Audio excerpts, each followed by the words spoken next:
All right, so there's a lot about our social world that can't fit neatly into coded numerical quantitative data. A lot of our world is about meaning, how things happen out in the world, making sense of things. And quantitative data, those surveys and experimental methods, can't often really get at these kind of processes. For example, if I ask you your race and give you 7 options to choose from, that's pretty straightforward. Black, white, Latino, Asian, South Asian, Native American. But what, for example, if you're both South Asian and black, as the recent Democratic vice presidential pick is? Am I really getting at that information? Moreover, I'm not really getting at what that means to you, how you make sense of your identity and your race. If I ask you, what does your race mean to you? You might just say black or white, or you might talk for 10 minutes about what you think about race and what you think it means to you. To get at this more complex sense of meaning and this more nuanced aspect of our social world, we need to use research designs that give us qualitative data. Quality as in depth and rich here. And that's what's characteristic of qualitative data. It's rich, detailed, and gives us a really deep dive on what we're interested in. This typically takes the form of responses to qualitative interviews, which are much less structured than surveys. They're semi or unstructured. And these are characterized by having open-ended questions. So one example from my previous research, note how many of these responses are very, very detailed. I look at pauses, I look at attitude, but one of these responses goes on for half a page, and typically these kinds of open interviews, people can just talk for a long time. It also takes the form of field notes, and these are rich and detailed information we get from our observations. Right? Notice here an example of field notes. Look at all the long sentences, the detail. I talk about my own mood, about who's around, about the time of day. Elsewhere, I've probably already described her apartment in some detail. This is what makes it qualitative. It's complex and nuanced information. Quality over quantity. Think about it like a fancy but small steak over 2 Big Macs and a bucket of fries. Right? One is nice and rich, but it's not as much stuff, though we'll note that there is quite a bit of information here. So how do we get this data? One primary method is through qualitative interviewing. This is where we ask those open-ended questions to people. What this does is it lets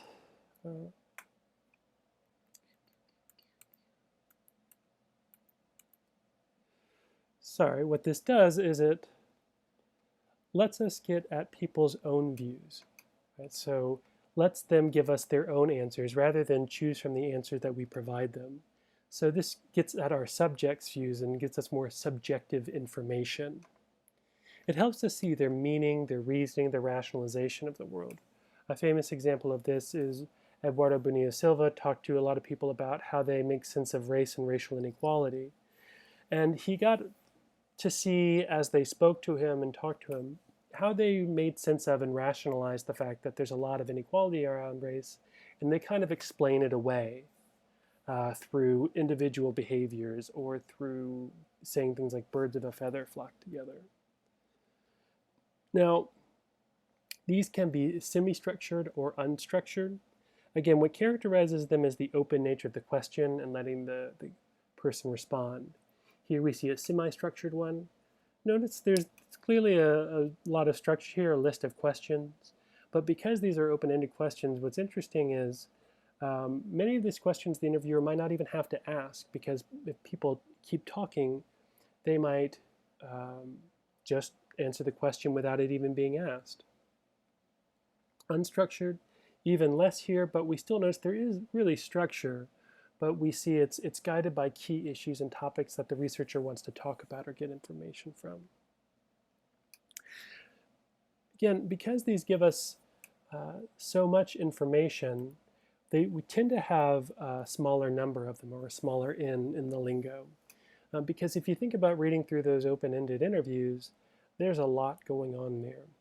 And doing that over and over just takes a lot of time. It's very time consuming towards the end. And as we read through those, we are coding thematically. We're looking for patterns and themes in people's observations. So again, the example here was Bonilla Silva simply saw that a lot of white people tend to individualize racial outcomes, meaning that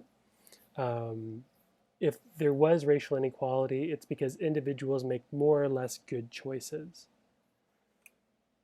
So that's one way of grouping people's open-ended responses into themes or patterns or codes. Right? The other way we get qualitative data is through observing people in the world. This means that we literally select a group or a place or a kind of people, and we go there and we see what goes on. Sociologists have studied factories, schools, corporations. One sociologist became a financial manager just so that she could observe and travel with some of the ultra wealthy, who most of the time we don't really have access to, but they pay people to manage their money, so she went and she did that. As she was observing, the primary data she was gathering was recorded in field notes. These are jottings, detailed as we saw earlier, of everything going on.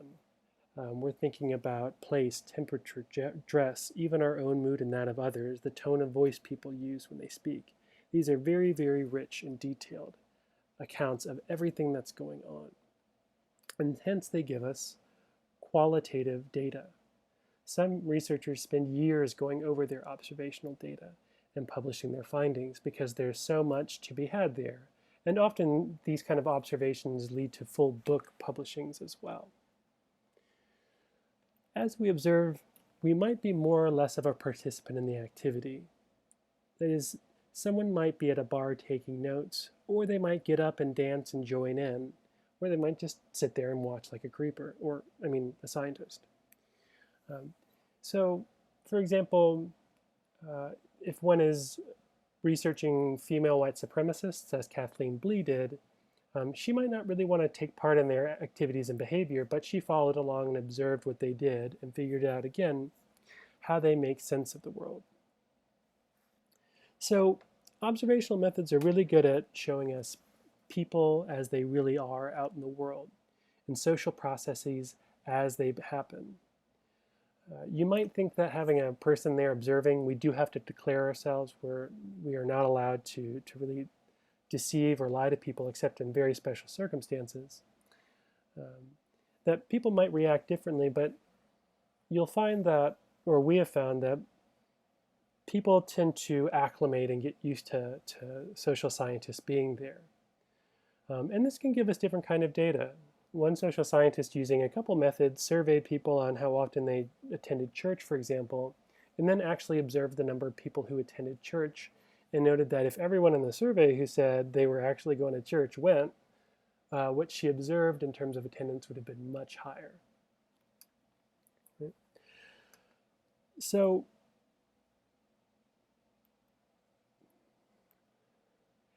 for example, if you ask a manager if they treat their workers like farm animals, most of the times they'll say no. But if you visit an Amazon distribution center, you might well see how tightly they control those individuals and their behaviors. Similarly, if we wanted to get children's behavior around gender and how do they police one another as being boy or girl, a survey is not always going to do great because maybe they can't really read it and they don't know what we're talking about. But if we go to the classroom and we watch them as they behave, we get a much clearer picture of what children do, how they call each other out for gendered behavior, how they actually act in their everyday life. Much like with qualitative interviews, once we're done, we go through those rich data in our field notes and we look for patterns and themes and we turn them into codes. We might note that younger kids who are 3 or 4 police gender in different ways. Right? So this is also called coding, and as with interviews, this can go on for a long time because the data is very rich and we have to go over and over it. And often we come back to observing or re-interviewing after we've even started looking at our information. So this wraps up our methods videos. We'll have one more a little later on ethics. We covered the research process from problem to publishing. We've looked at surveys and experiments and the kind of quantitative data they give us. And we've looked at qualitative interviews and observation and the kind of qualitative data they get us. What we're going to think about in our discussion session this week and in your next assignment is particular kinds of research questions, and we're going to think about what research design is going to give us the best kind of information. And one more video will also look at what we call secondary or existing data and questions of ethics in researching.